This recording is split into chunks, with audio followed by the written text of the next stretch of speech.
par leur opinion au lieu de faire confiance et de croire en la parole de Dieu. Bien-aimés, le mouvement missionnaire mondial a un grand nombre d'églises en Haïti, à Port-au-Prince.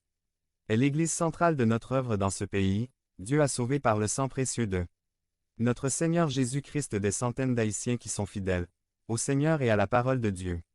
D'autres missions et églises de bons témoignages ont élevé l'œuvre de Dieu dans ce pays au milieu de beaucoup de souffrances. Point. Il est probable que certains enfants de Dieu soient partis vers la présence de Dieu, je suis sûr que nous entendrons parler d'autres qui, même sans être sauvés, ont miraculeusement échappé à cette terrible tragédie.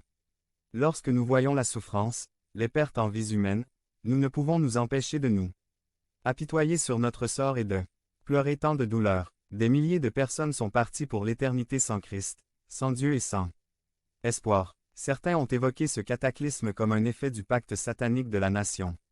Rappelons-nous les paroles de l'apôtre Jean lorsqu'il dit « Nous savons que nous sommes de Dieu, et que le monde entier est sous le malin. Mais nous savons que le Fils de Dieu est venu et qu'il nous a donné l'intelligence de connaître celui qui est vrai. Et nous sommes dans le vrai, en son Fils Jésus-Christ. C'est le vrai Dieu et la vie éternelle. Petits enfants, gardez-vous des idoles. Amen. 1 Jean 5,19 à 21. La parole de Dieu établit clairement que non seulement Haïti mais le monde entier est sous la puissance de l'être le plus destructeur, le plus sanguinaire et le plus violent qui existe, c'est Satan. Que le Seigneur réprimande. Non seulement elle détruit l'homme, mais elle attribue également ses mots à Dieu.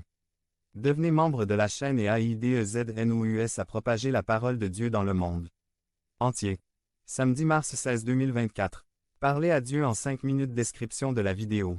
Dans le livre de Job, nous lisons que parmi les épreuves qui ont été lancées par Satan dans la vie de Job, sous le feu du ciel et nous lisons. Il parlait encore, quand un autre vint qui dit, le feu de Dieu tomba du ciel, brûla les brebis et les bergers et les consuma. Seulement je me suis échappé pour vous. Annoncez la nouvelle. Job 1.16. Qui a envoyé le feu? Satan ou Dieu? Sans aucun doute Satan, mais de qui les hommes disaient-ils que le feu était descendu?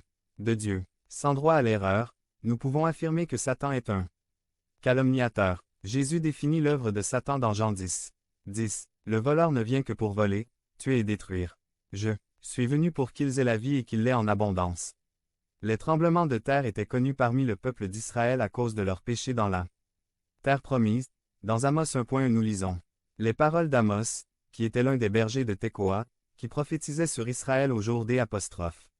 Osias, roi de Juda et du temps de Jéroboam, fils de Joas, roi d'Israël, 2 ans avant le tremblement de terre.